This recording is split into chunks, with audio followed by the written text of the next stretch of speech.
I'm Christina DeCurtis, co-founder of the Real Market team. We're here today with Tasso Pardalis, partner at PN Law Firm, and this is Real Talk.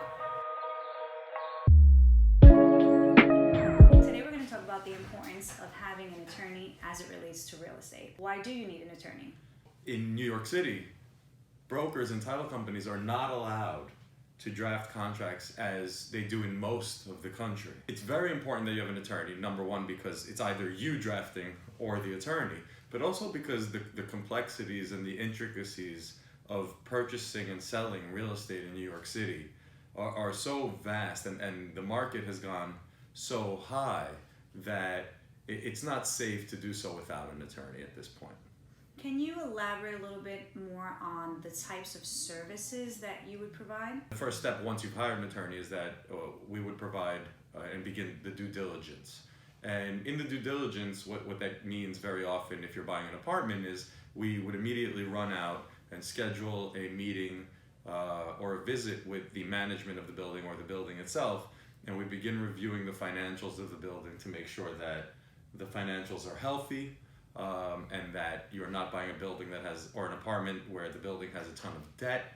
The second step of that would be that we would review the minutes of the board meeting for that building. Usually we look at least the last 2 years if they're available. In those minutes, what we're looking for are any discussions that the board has had or that members of the or apartment owners have brought up that would show problems with the building, or any major improvements that might have to be made, because those major improvements and the costs for those major improvements are ultimately going to be passed to the owners. Mm-hmm. After we've completed the due diligence period, we begin the contract negotiation process. So in the contract negotiation process, we negotiate the minutiae and the terms of the contracts.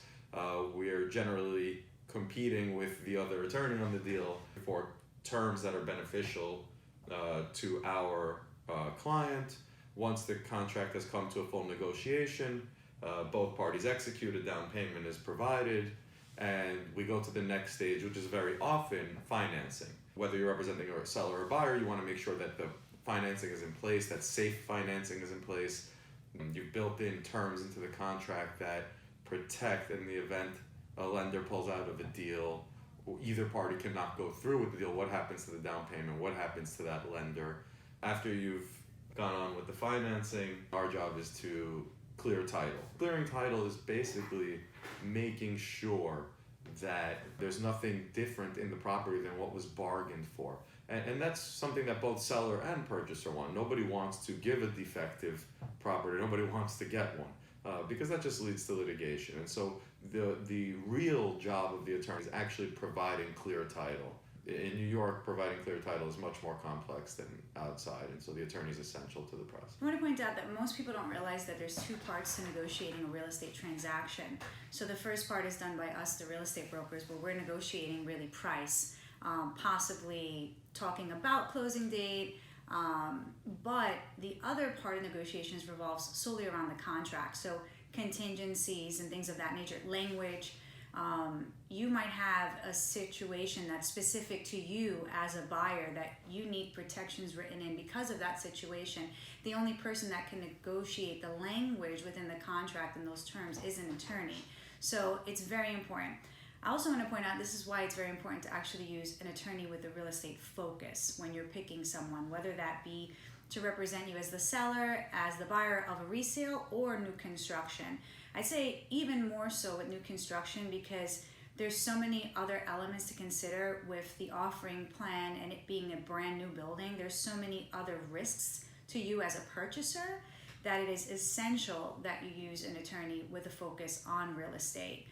We've seen many situations happen where they use a family friend and things have just gone south very quickly. We had a deal with a client who came in, and they had hired somebody who kind of didn't know what they were doing on the contract. This prior counsel didn't go and review the minutes of the building. Things weren't going well in their relationship with the attorney. They came in, they hired us, we ran, realizing they hadn't reviewed the minutes. We ran and reviewed the minutes. Now a contract was already in place, a down payment was already given, right? But we ran and reviewed the minutes after that, and what we found was that about 3 to 6 months prior to the contract being signed, there were discussions within the building about a neighboring building that was going up on an adjoining lot. And the proximity of that neighboring building was so close to our client's building that it would remove an entire line of windows in the building. And the unit that our client was buying was about to go windowless in one of the rooms, which is, a very big deal. Sunlight is something that's hard to come by in these units. And so, had they gone to someone with the proper knowledge from the beginning, that would have never been an issue, because that would have been fleshed out in the due diligence period. On the second side of that, because we are also experienced in real estate litigation, where a lot of transactional lawyers are not, we were able to navigate the legal system and get that down payment back, because in many instances that down payment would be gone and it would have been lost. And yeah, you want somebody who has experience in real estate, but you also want somebody who has some experience with what happens when a deal goes wrong and how to navigate procedurally the legal system in general. So you need both. What types of questions would you suggest that a seller or buyer ask real estate attorneys when interviewing them? The number one question that you have to ask when you're interviewing or looking for an attorney is, who is going to be working on my file? If you want to know that you're going to deal with an attorney throughout the process, someone who has experience at the closing table. The second thing that I would ask, what portion of the attorney's practice is real estate? I think you want someone who's mixed in both transactional and the non-transactional, that they can handle the good and the bad parts of a deal. I think you want to know how long that person has been practicing law. I would ask that, as the client, I be copied on all communications, especially in this day and age where information is so easily accessible. You can kind of watch your deal in real time. And then finally, I would ask the attorney to summarize the entire process in about 4 or 5 bullet points and see how easily they can do that. What you're looking for is, due diligence, contract negotiation, financing, clear title, closing. And if you hear those 5 things or some version of them, then you found somebody decent.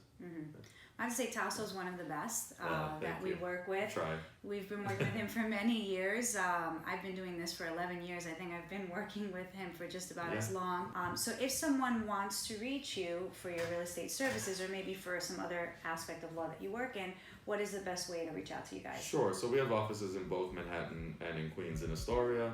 You can reach us at 212-213-8511.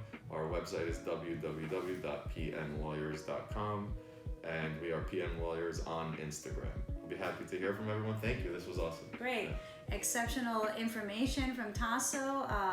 This has been Real Talk. See you guys next time. Bye.